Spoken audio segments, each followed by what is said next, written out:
নমস্কার বন্ধুরা, আমি প্রণয় মজুমদার এবং আপনাদের চ্যানেলে আপনাদের প্রত্যেককে স্বাগত জানাচ্ছি। বন্ধুরা, এটা মকরের ভিডিও। আপনি যখন মকর রাশির মানুষ বা জাতক জাতিকা, আপনি নভেম্বর মাসে কি রেজাল্ট পাবেন বা কি ফল পাবেন তার আলোচনা এই ভিডিওতে করার চেষ্টাটা করব। বন্ধুরা, প্রত্যেকটা ভিডিওতে আমি প্রত্যেকটা দিন বলি যে চ্যানেল আপনাদের, ভিডিও আপনাদের, সাথে থাকুন। ডেসক্রিপশানে ফোন, হোয়াটসঅ্যাপ রয়েছে, চাইলে যোগাযোগ রাখবেন। তো চলুন শুরু করি। মকরের মানুষ বা মকরের জাতক বা জাতিকারা কি রেজাল্ট পাবেন, কি ফল হতে পারে, কি চলতে পারে। দেখুন বন্ধুরা, পরিস্থিতি যা, মকর যে খুব ভালো আছেন, খুব ভালো দিন কাটাচ্ছেন তা কিন্তু নয়। ফ্যাক্ট এটা। সাড়ে সাতি কেটে গেছে। অনেকের কিন্তু এটা ডাউট রয়েছে, ভাই আদেও কি সাড়ে সাতি কেটেছে?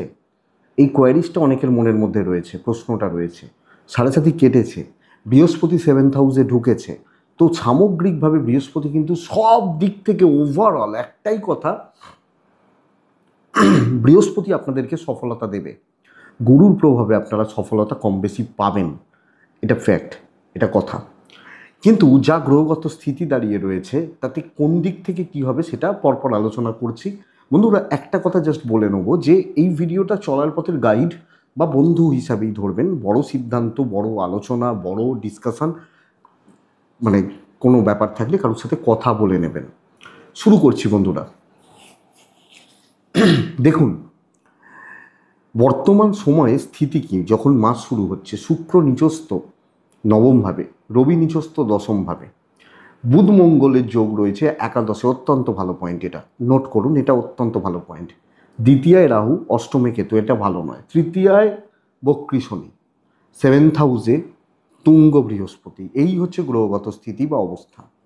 তো এই অবস্থানের দরুন আমি প্রথমত আপনাদেরকে বলবো 6th 11th, 4, 6, 9, 11 কানেক্ট করছে।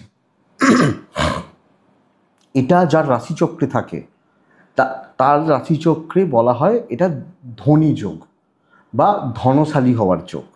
পরিষ্কার কথা। তো প্রথমত শরীরের দিক দিয়ে আপনারা ধনী হচ্ছেন, অর্থাৎ আপনার বা আপনাদের, আমার মনে হয়, আশা করতে পারি শরীর বা স্বাস্থ্যটা অনেকাংশে শুভ বা অনেকটা ভালোর দিকে যাচ্ছে। বিশেষত যারা ক্রিটিক্যালি কোনো রকম অসুস্থ বা খুব বড় রকমের ফিজিক্যালি কোনো সমস্যা চলছে, তাদের ক্ষেত্রে কিন্তু অনেকটা বেটার রেজাল্ট হবে। অবশ্যই ট্রিটমেন্ট করাবেন, ডাক্তার দেখাবেন, কথা বলবেন। এটা কিন্তু এটা ঘটনা খুচরো ভোগান্তি লেগে থাকছে। এই সিজনাল চেঞ্জেসের যে ব্যাপারটা রয়েছে, শীত পড়ছে, গ্রীষ্ম শেষ হচ্ছে, গরমটা শেষ হচ্ছে, এর এফেক্টটা কিন্তু ভালো রকমভাবে পাবেন, এটা কথা। বড় অসুস্থতা থেকে মুক্তি হতে পারে, শরীরটা কিছুটা ভালো হতে পারে, ট্রিটমেন্ট হলে ভালো রেজাল্ট আসতে পারে, এটা কথা। এবং যে বোনরা প্রেগনেন্সি পিরিয়ডের মধ্যে দিয়ে যাচ্ছেন, প্রেগনেন্সি চলছে, গর্ভাবস্থা চলছে, তারা কম বেশি ভালো রেজাল্ট বা সুফল পাচ্ছেন। যাদের গর্ভাবস্থা বা এটা চলছে, প্রেগনেন্সির ব্যাপার চলছে বা ডেলিভারির ব্যাপার রয়েছে, তারা কম বেশি ভালো রেজাল্ট পাবেন বা ভালো ফল পাবেন, এক্সপেক্ট করবো বা আশা করা যাবে। তো এটা প্লাস পয়েন্ট বা পজিটিভ পয়েন্ট। কিন্তু বন্ধুরা, আমি একটা কথা বলবো আপনাদেরকে, সন্তান নিয়ে একটা দুর্ভোগ কিন্তু থেকে যাচ্ছে। বাচ্চাগুলোর অ্যাক্টিভিটিস, তাদের সঙ্গ, তাদের চালচলন, তাদের কথাবার্তা বলা, এগুলো কিন্তু আপনাকে টেনশনে রাখবে, বা এটার জন্য পারিবারিক কোনো অশান্তি তৈরি হতে পারে। এটা খেয়াল রাখবেন। সন্তান অবাধ্যতা লক্ষ্য রাখবেন। যদিও গর্ভাবস্থা ভালো, এ মাসে ডেলিভারির ডেট সেটাও ভালো। আপনি যখন মকরের মানুষ বা জাতক জাতিকা, আপনার শরীর কম বেশি ভালোই থাকছে, আপনার গুরুজনদের শরীর ভালোর দিকে যাচ্ছে, এজেড বা সিনিয়রদের শরীর ঠিকঠাক আছে। এবার ধরুন আপনার বাবার বয়স 80 বছর, তাকে মেডিসিন নিতেই হয়, মায়ের বয়স 75 বছর, মেডিসিন নিতে হয়। তো সেগুলো নর্মাল চলবে, অসুবিধা নেই, আশা করতে পারি চলবে, কোনো অসুবিধা হচ্ছে না। ট্যুর অ্যান্ড ট্রাভেল ভীষণ ভালো রেজাল্ট দিতে পারে। যদি কোনো ট্যুর থাকে, কোনো ট্রাভেল থাকে, কোনো ট্যুরের ব্যাপার থাকে বা ট্রাভেলের ব্যাপার থাকে, খুব ভালো রেজাল্ট দিচ্ছে বা ভীষণ পজিটিভ রেজাল্ট দিচ্ছে। এবং সেটা পুরী দীঘা হোক, দার্জিলিং হোক, গ্যাংটক হোক, অথবা ব্যাঙ্গালোর হায়দ্রাবাদ হোক, দু টাইপের ট্যুর, বা কাশী বৃন্দাবন মথুরা হরিদ্বার হোক, ট্যুরগুলো ভালো রেজাল্ট দিচ্ছে, ভালো ফল দেবে। বন্ধুরা দেখুন, ক্যাশ ফ্লো বাড়বে, আমি নিশ্চিত। হাতে টাকা দাঁড়াবে এবং একটা স্থিতিশীলতা থাকছে। দুটো তিনটে জায়গা, যদি কোনো প্রপার্টি বা প্রপার্টিতে ইনভেস্ট করতে চান, জায়গা জমি প্রপার্টি ফ্ল্যাট ইনভেস্ট করতে চান, ভালো হবে। ভালো ফল দেবে বা ভালো রেজাল্ট দেবে আপনি যখন মানে আপনি যখন মকর রাশির মানুষ, অথবা জমি জায়গা সংক্রান্ত কোনো বিবাদ থাকলে সেটা পজিটিভ রেজাল্ট দিচ্ছে। আবার কোনো ইএমআই গোনা, টাকা শোধ করা, ধার দেনা মেটানো, কিছু নিজের ইচ্ছা পূরণ করা, এগুলোও কিন্তু ভালো রেজাল্ট দিচ্ছে। তো ফাইন্যান্সিয়াল গ্রোথ কম বেশি ভালোর দিকেই যাচ্ছে। খরচা একটু লেগে থাকলেও ম্যানেজ করতে পারবেন। চাকরির ক্ষেত্রে অদ্ভুত একটা সিচুয়েশান তৈরি হয়ে রয়েছে, অদ্ভুত রকমের বা একটা অন্য টাইপের, একটু অন্য ধরনের সিচুয়েশান। কেমন সেটাই একটু বলবো। দেখুন, প্রচুর কাজ হবে, ভালো কাজ হবে, দায়িত্ব বাড়বে, কাজ ভালোর দিকে যাচ্ছে, কাজ হচ্ছে। ফ্রেশার্সরা খুব ভালো রেজাল্ট পাচ্ছেন। ওই যে বললাম 4, 4, 6, 9, 11 কানেক্ট করা ফ্রেশার্সরা ডেডিকেটেডলি কাজ করা, টার্গেট রিচ করা ভালো হচ্ছে। কিন্তু এতটা ইজি নয়। কর্মক্ষেত্রের অ্যাম্বিয়েন্স ভীষণ খারাপ। কলিগ, সহকর্মী, সিনিয়র কেউ সাপোর্ট করছে না, অশান্তি তৈরি করছে, পেছনে লাগছে, শত্রুতার বাতাবরণ বা পরিবেশ তৈরি করে দিচ্ছে। এটা খুব খারাপ হচ্ছে এবং এটা লক্ষ্য রাখবেন। এদের ফাঁদ, এদের ট্র্যাপ বা এদের নানাবিধভাবে আপনাকে অস্বস্তির মধ্যে ফেলা বা চেষ্টা কিন্তু অবশ্যই করবে এনারা। তো এটাকে আপনি লক্ষ্য রেখে চলছেন। আপনি যখন মকরের মানুষ, কর্ম ভালো হবে, কাজ করে উঠতে পারবেন, চাকরি চেঞ্জও হতে পারে, টার্গেট রিচও হতে পারে। কিন্তু এই বেসিক যে জায়গা, কলিগ, সহকর্মী, সিনিয়র, জুনিয়র, ওপর লেভেল, লক্ষ্য রাখবেন। চাকরি পাওয়ার সম্ভাবনা থাকছে, কিন্তু দৈব সাপোর্ট করছে না পুরোপুরিভাবে। তো পরিশ্রমের জায়গা বাড়িয়ে এটাকে বার করে নিয়ে আসার ব্যবস্থা আমাকে করতে হবে আমি যখন মকরের মানুষ। তবে বন্ধুরা, বিজনেস কিন্তু গড়পড়তা চলবে, অ্যাভারেজ চলছে, এক্সপেক্টেড সাকসেস নেই। ক্যাশ রোলিং যেটা বলে না, রোলে প্রবলেম রয়েছে। কাস্টমারদের ডিমান্ডটা কমে যাচ্ছে হয়তো কোনোভাবে, কাস্টমার ডিমান্ড বা কাস্টমারদের যে চাহিদাটা কম হতে পারে। এটা একটু নজর রাখবেন আপনি যখন মকরের মানুষ। তো কোনো না কোনোভাবে বিজনেস কিন্তু কম বেশি গড়পড়তাই হয়ে যাচ্ছে। তবে যাদের ধার বাকি সেগুলো রিকভারি কিছু হতে পারে, চালিয়ে নিতে পারেন। এই মুহূর্তে কলিগ, বন্ধু বান্ধবী এই ব্যাপারটা দেখে বুঝে বা সামলে কোনোটা বুদ্ধিমানের কাজ হবে বা বুদ্ধিমত্তার পরিচয় হবে, আমি আপনাকে এটা বলবো। তো সব মিলিয়ে সার্কেলটাকে একটু দেখে চলুন, যাদের সাথে মিশছেন, উঠছেন, বসছেন, খাচ্ছেন, ঘুরছেন, এটা একটু দেখে চলুন আপনি যখন মকরের মানুষ।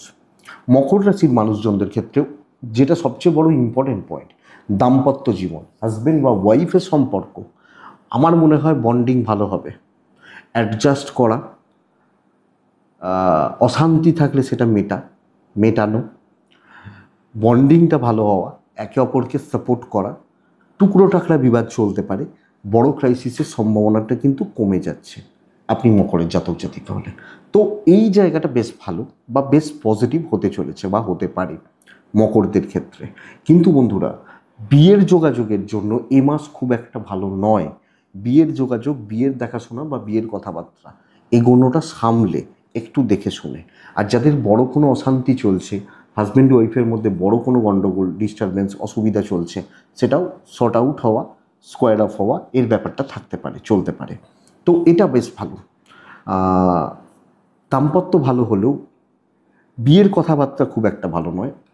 এবং বন্ধুরা, আমি বলবো প্রেমজ জায়গা ভালো চলছে না। প্রেম কিন্তু কাট হতে পারে, প্রেমে অশান্তি আসতে পারে, প্রেমিক প্রেমিকারা রেগুলার বেসিসে একটা ঝগড়া, অশান্তি, আর ব্যাপার কি সন্দেহ, টাইম না দেওয়া, অভিযোগের আঙুল ওঠা, এগুলো কিন্তু হতে পারে। তো প্রেমিক প্রেমিকারা একটু দেখবেন, একটু বুঝবেন, বুঝে চলবেন।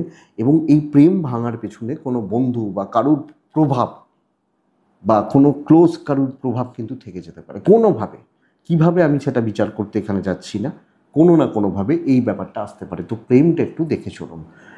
পারিবারিক জেলাসি একটা থাকছে, বাবা মার সাথে সম্পর্ক ভালো, হাউসওয়াইফ হলে ইনলস ভালো রকমভাবে আপনাকে মানসিক চাপে রাখবে।